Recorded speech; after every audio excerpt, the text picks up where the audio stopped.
से आटा के अनुसार भरता बनाने के लिए आलू वगैरह से सुबह से गाय लेके निकल जाता, जंगल में छोड़ दिए, उपला में ने आग लगाई, बनाया, वो गोले गोले रख करके, उसमें कोई समय तो लगता नहीं। आग पकी हो तो बहुत सुंदर बाटी बनती।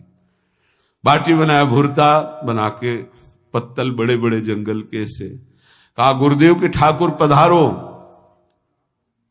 तो आंख खोल के देखा साथ में सिया जी। उसने कहा ये कौन है? बोले हमारी अर्धांगिनी है। तो कल क्यों नहीं बताया था आपने कि अर्धांगिनी भी है? ये भी पाती है? बोले हमारे जैसा है। जानकी जी बैठ गई, राम जी बैठ गए बड़ा सकुच में, पर जानकी जी इतनी करुणा वात्सल्य बरस रही थी कि वो कुछ बोल नहीं पाया, बस देखा, ऐसे कहा पाओ गुरुदेव के ठाकुर। प्रभु आराम से, सिया जो खूब स्वाद बखान बखान करके पाए, वहां खोल करके देखता आज भी हम 2.5 किलो अपने लिए लाए थे, लेकिन ये दोनों पा गए।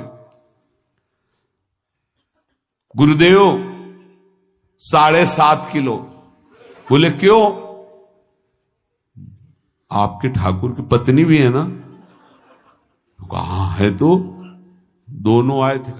किसी को विश्वास नहीं हो रहा था। दे दो भाई, अरे गाय को खवाएगा, दे दो, कुछ करेगा, क्या कमी है यहां? 7.5 किलो आटा लेकर। अब तो समय लगा, 3 बजे तक बाटी बन के तैयार हुई पत्तल में से। गुरुदेव के ठाकुर पधारो। बस उसको बुलाना होता था कि विनोदी प्रभु, साथ में लखन जी, राम जी, सिया जी, लखन। ऐसे देखा, ये कौन है? बोले छोटे भाई। आपके भाई भी है? हाँ है। पहले अब परिवार में कितने लोग हो आप?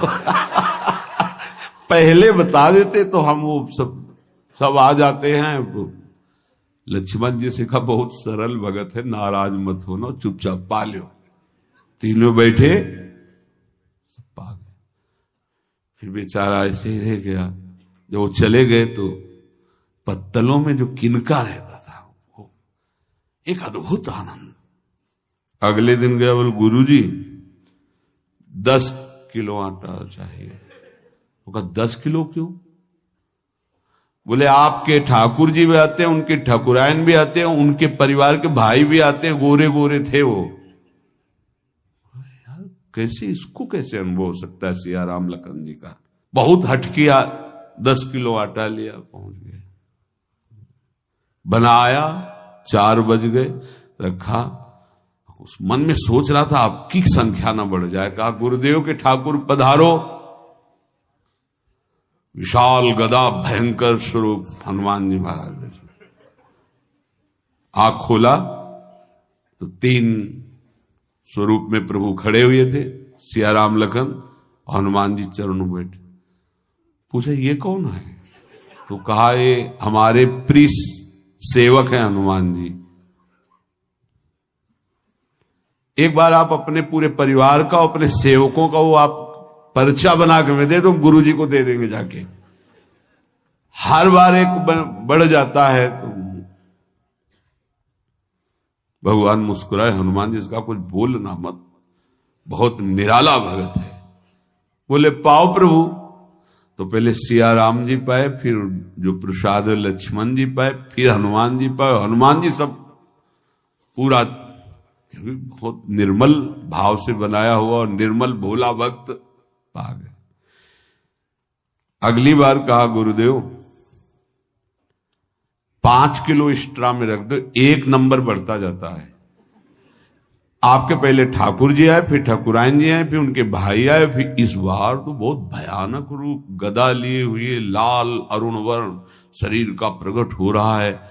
जिधर देखो कंचन वर्ण की कांति, मुख में अरुण वर्ण की कांति। हमने पूछा आपके ठाकुर जी से तो उन्होंने कहा कि वो सेवक हैं। उनको रोमांच हो रहा था कि क्या सही भगवान करुणा करके इसको दर्शन देते हैं। अब अगली बार अगर ये बात करेगा कि तो फिर अब हम इसकी परीक्षा लेंगे। ले गया इस तरह में, बनाया सब, आओ गुरुदेव। अब तो पता था कोई आने वाला नहीं। गुरुदेव के ठाकुर, 2 संख्या बढ़ गई। आंख खोल के देखा, कहा ये कौन है? तो कहा ये हमारे और भाई हैं, इनका नाम भरत है, इनका नाम शत्रुघ्न है। पहले महाराज बता देते ना कि आपके और भाई हैं, हमने कहा था, आपसे प्रार्थना की थी। पाओ बचे नहीं ना, वो 2 संख्या ज्यादा हो। अगली बार गुरुदेव से कहा कि गुरुदेव 20 किलो वाली बोरी में भर दीजिए, अब हम दिन भर बनाएंगे क्योंकि आपके इतने ठाकुर हैं।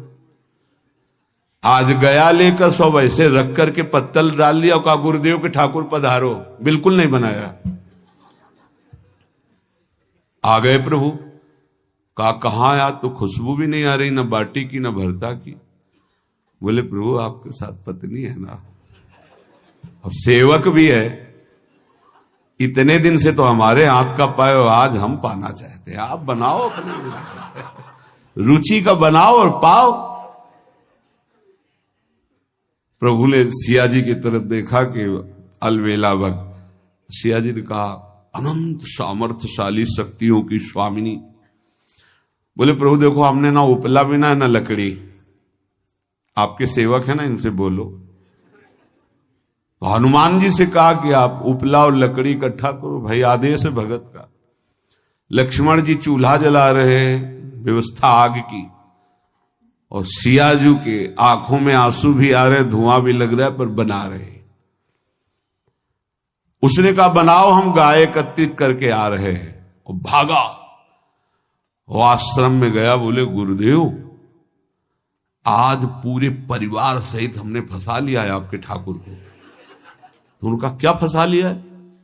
बोले बड़े ठाकुर, छोटे ठाकुर, सेवक, उनकी पत्नी और 2 भाई उनके, पूरा परिकर, सब बना रहे रोटी बाटी सब।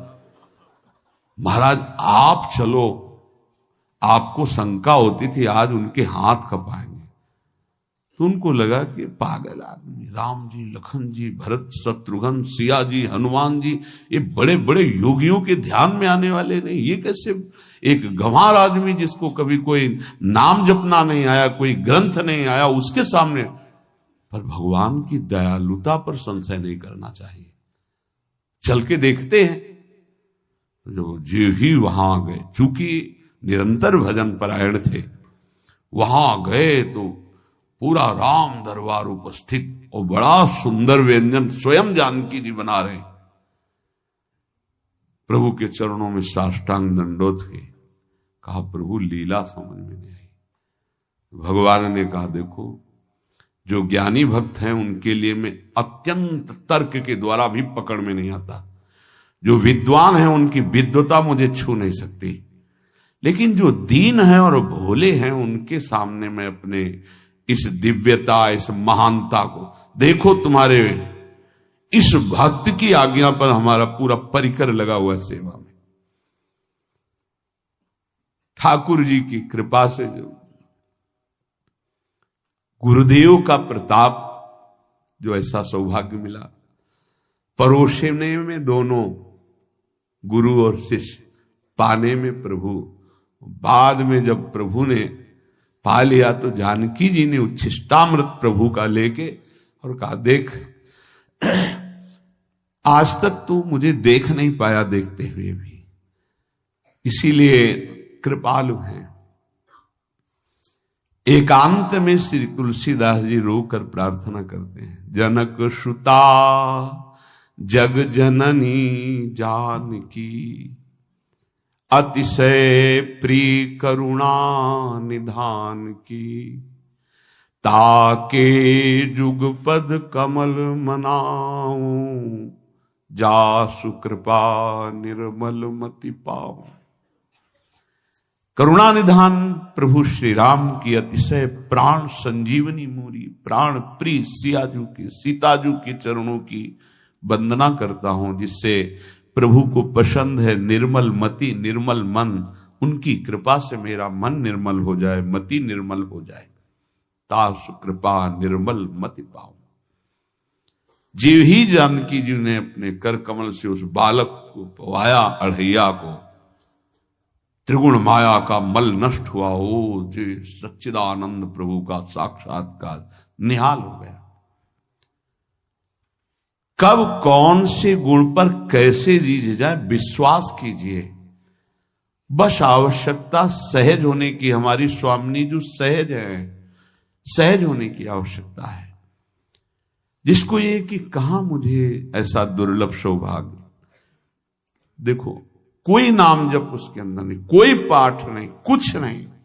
गुरुदेव ने कहा कि भोग लगा के पाना है, भगवत साक्षात्कार हो गया। विश्वास रखना चाहिए कि प्रभु हमें प्रतिपल देख रहे हैं, हमारे साथ हैं। सच्चिदानंद स्वरूप अपने आराध्य देव का निरंतर भजन और ध्यान पूर्वक भजन, ये दो बातें कह रहे हैं, भजन और ध्यान पूर्वक भजन। पहले भजन करने की क्रिया होती है, फिर भजन में थोड़ी रुचि होती है, फिर ध्यान पूर्वक भजन होता है। ध्यान पूर्वक भजन